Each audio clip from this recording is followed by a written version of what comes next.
this is Matt once again. What about the end of the video is a paid request this time from Nicholas. Thank you so much for that. And for those interested in requesting any type of videos, topics, reactions, commentaries, what have you, feel free to send it either directly to my PayPal or join my Patreon. Both links are down below in the info box.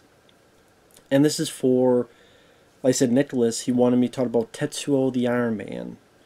Now, once again, I do have a second YouTube channel in case anything happens. I also have a channel on the website Odysee that's archiving this stuff and some older stuff just in case anything happens. And so you can request pretty much any type of videos. Now, Tetsuo the Iron Man, I think I have seen once before, but it was very vague memories. And it's one of those films, it's easy, but it's hard to describe. It's easy in the fact of there's a guy turned to metal, he's hit by a car, the people who hit him with a car, man and woman, they're turned to metal. There's a guy who got his manipulating all this shit. And by the end, the guy, both men are turned to metal, they collide, they become one, and they're going to take over the world, trying to turn everything to metal. But it's an hour and 6 minutes, hour and 7 minutes. It's a black and white 16mm fever dream of Eraserhead, music video editing, liquid television, shaky handheld, and a touch of an anime feel using stop motion. Not animation, but stop motion. When I mean anime feel, I meant like some of the ideas seem like stuff you would see in Akira, like the way the bodies transform. Like, think of the ideas in Akira mixed in with a little bit of that David Cronenberg body horror and just that David Lynch weirdness. Like, Eraserhead is like the best way to describe and compare this film. I guess really how you feel about Eraserhead may be how you feel about this movie. There are times of watching this and going, I can appreciate how different, weird, creative it is. Done on a very, very shoestring budget. But if I was to say I enjoyed the film, I'd be full of crap.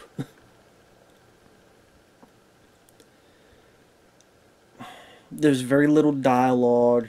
There's very little story. There's very little into the characters. I mean, the characters don't really have names. There's guy at the beginning, I'll call him Metalhead because he did have a piece of metal in his head, and one of the few bits of background you get is that maybe his dad or someone would beat him, and maybe that's how he got the metal in his head. So this is the first guy we see at the beginning. We find that other info later, so I'll just call him Metalhead. The other guy, I'll call him Mr. Glasses. And then the third person is Lady. Hey, Lady. So, Metalhead is in this area with metals and pipes. And he has his fetish, whatever, that he's sticking these metal rods into his leg. Then after a while he turns and there's maggots. I'm like, what do you expect? Sunshine and rainbows to flow out of there? You did enough, you don't find gold? I don't care if you did it into your thigh, your nose, or your ass. You ain't finding gold, you don't find something you don't want to find. Blood, butters, or ass pie. And I don't want any of them. Neither do you. So the maggots, I don't know what you expected. So he freaks out. And a car hits him. I do hits him because it's really the guy runs and the camera is done on such a low budget. It's a lot of times done in, not a lot, but sometimes done POV, and then like the car, it's kind of, imagine the front of the car is here, what you're seeing, and no, imagine when this is the car. How do I put it? Okay. Imagine this is the car, right? The front of the car, but then the camera at the front of the car is like, you know, moving along diagonally, moving along diagonally, moving along diagonally, to signify the car hitting the person. I mean, I got confused for a bit as to what the hell was going on, and then it had to take me a minute to realize, oh yeah, guy got hit by a car. Right, I guess I don't know what else would have happened, but just done in a very weird way. So you cut to Mr. Glasses guy. He is shaving, and there's a metal piece on his cheek, and when he hits it, blood comes out of it. And he's on the phone, and the person on the other end, who's his wife, Mr. Lady, or Miss Lady, says, hello, hello, hello, hello, hello, hello, Dave? Dave's not here. No, I'm Dave. No, Dave's not here. No. I wish it was the Dave, because that'd be more, it's just hello for like a full minute or two. And then the guy snaps out of it and starts having a talk with his, with the lady, with his lady. Sorry about that, I had to do some real quick, but what I was saying is, you get to a point where Mr. Glasses guy is sitting down, like on a bench with this lady, this other lady, stranger, who sees someone on the ground, touches it, and then her arm becomes this kind of brand of flesh and metal, trying to do a bit Cronenberg. You tell they had a very low budget, maybe that's why, one of the reasons why I did black and white. So, yeah, the effects are cheap looking, but at the same time, because of the insanity, kind of liquid television, MTV, people don't know, look up MTV liquid television on YouTube if you want to know what I mean by that. It does create this weird, like the whole movie has this weird effect, kind of like Eraserhead. This weird off-kilter effect with the soundtrack, with this industrial banging that sounds like sometimes you're in the middle of a damn washing machine, like right in the middle, being bumping everywhere. To at times, if a person goes super speed, he'll like travel across the city or streets like the Flash, and the camera's going along with them in these very quick right around to show the guy's speed, or music video type of quick editing. You know, sometimes, you know, shaky handheld camera work. That's why at times it does feel like an overlong music video. And there's a part that's like wondering what the hell is going to happen next. For example, this lady chases Mr. Glasses, and he's got there with a pin. But then he starts changing more, and he rushes out of the bathroom and sees that girl again. And she's trying to attack him, but then he defends himself, gives her like a bear hug backbreaker, a big old punch that knocks her ass down. And like throughout his arm and foot are changing, other places are changing, his face is changing.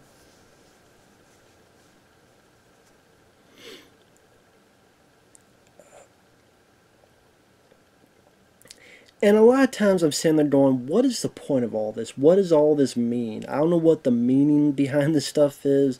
I don't know what the deep thoughts with Jack Handy, all this stuff is. I mean, whatever's trying to detail, I'm like, I don't know if even the director has anything of deep to say about whatever the hell he's trying to portray. Sometimes it just seems like, what kind of weird-ass stuff can we accomplish next within this hour and change? Let's have a bad dream. The guy has a bad dream where that lady, this long pipe starts flying around her privates and between her legs, and with the use of stop motion is moving around the guy and ultimately goes up his poop chute. And I mean, yeah, that's great to see, a long pipe. Thankfully we don't see the graphic details, but you get the idea of a long pipe going up a guy's, his pipeline I should say, one's pipe to another guy's pipeline. Some guys like that. Well, I'm not one of them. But I'm like, okay, was this just done for weird sake, or was it supposed to say something deep about stuff? If Howard gets back with his wife and they have sex and she's eating seductively with crashing around her fork in her mouth, having a big old fight with her teeth with the fork, And I'm like, what the fuck is this movie doing? What is going on? Is the director just working out his metal fetish? Imagine a furry version. Someone working out their furry fetish. Tetsuo the furry man. Yeah, I surprised it has been made. I mean, it seemed like the guy just had a metal fetish and said, I'm going to burn it out any way I want to.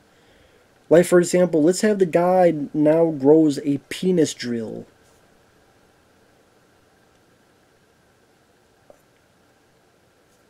Which, I mean, that's not the only film I've seen that in. I think Hardware did that. And I would say Hardware was a better movie than this. This is what you want. This is what you get. Hardware I would call a better movie than this. That's Richard Stanley, who got fired from the island of Dr. Moreau. They had a really good documentary on the unmaking of that film.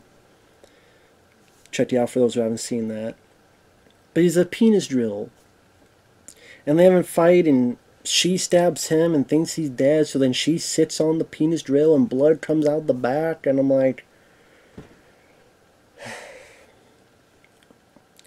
Then because the metalhead has a workshop and layers a layer with pipes and metals and so forth, and you find out as the Mr. Glass is overcome more and more with metal that him and the girl were the ones in the car that hit the metalhead guy, and for some reason had sex by a tree, for some reason, and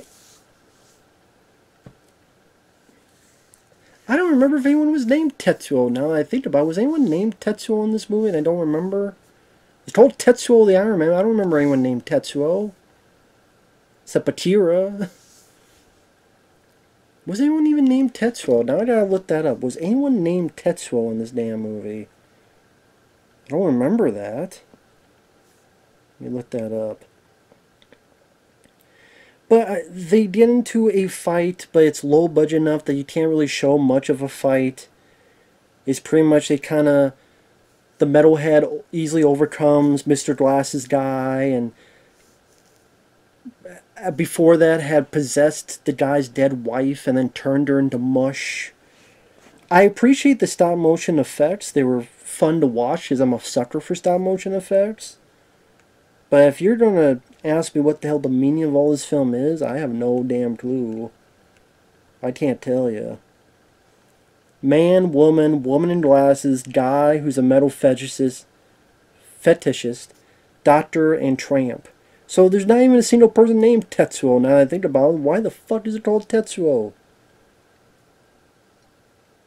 Why is it called Tetsuo? Now that I think about it, does anyone know? Why is it called Tetsuo? Because I don't fucking know now. I think about it.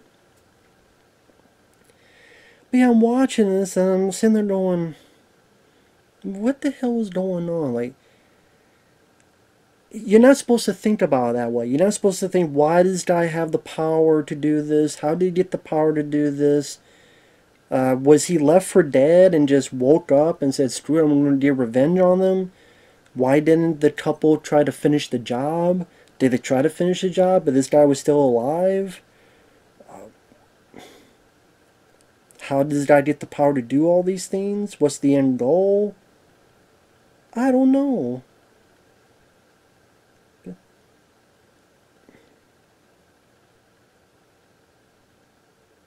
I don't damn well know. I don't know if anybody else does either. So it's one of those films that, people want to look at it, the importance of the movie. I mean, well, I don't even know what the importance of the movie was. It's a film that, for many years, was labeled one of those independent films that, people could showcase their creativity. I could see that.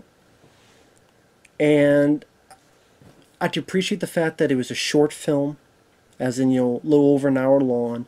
I could appreciate that it has a unique look, aesthetic, with the 60mm, the black and white.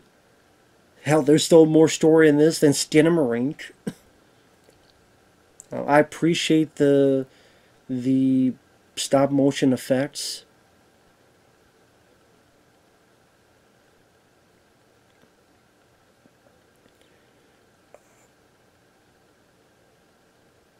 Granted, like I said, the fight isn't much. Pretty much, one guy doing the pump up the volume with his hands, pump up the volume, and then Metal's trying to get on one, and then Mr. Glass says, "No, fuck you, buddy. You come with me," and they try to merge. So it seems like Mr. Glass is going to win because he's choosing all this. But then by the end, they've merged together, and they're going to do what the Metalhead guy wanted to do in the first place. Because the Metalhead guy at one point says, "I'm going to change the world into metal," and shows the guy images of that. So even though Mr. Glasses is fighting against that, and fuck you, I'm going to take you with me, I guess ultimately Mr. Metalhead won? Because they're both talking to each other, merged. I guess Mr. Glasses has changed his mind? Yeah, you know what? Never mind, that does sound good. And by the way, you never see what happens to this, because even though they did sequels, they don't touch on this plot. They're sequels, but they're pretty much just reboots. So there is no follow-up to, people wanting to stop the Iron Man or all this other shit. So it's one of those films that's just hard to review, because, like I said, it's an overlong... It's edited like a music video. Like I said, there's some visual stop motion makes you stream liquid television. If you're trying to make sense of it, it's like trying to make sense of Eraserhead. So it's one of those, if you just want to have the weird experience, or you don't. I guess for me, it depends on my mood. As I watch it now, I mean, it was interesting in its uniqueness. Would I ever watch this film again? No. I would say fine. It was kind of fun to see stop motion effects. What the weird body horror thing they're going to do next. But if you're going to a film for story or character, this ain't it. Again, it's trying to be David Lynch with a little bit of Cronenberg and all the other elements I mentioned, and it's one of those where at the end of the day, could I say I liked the film? Not really. Do I think it's the worst film ever? Far from it. I appreciate its gumption. I appreciate its willing to break the rules. I appreciate not overstay its welcome. But it's also one of those that little kind of goes a long way with this, and I will admit, it got to a bit where I was getting a bit tired of it. I'm like, okay, yeah, I'm kind of looking to what's weird's going to happen next, but okay, I mean, I could barely make heads and tails of the story. Have at it. So, yeah. I mean, there are films I like that are very little. Was it a Bloody Muscle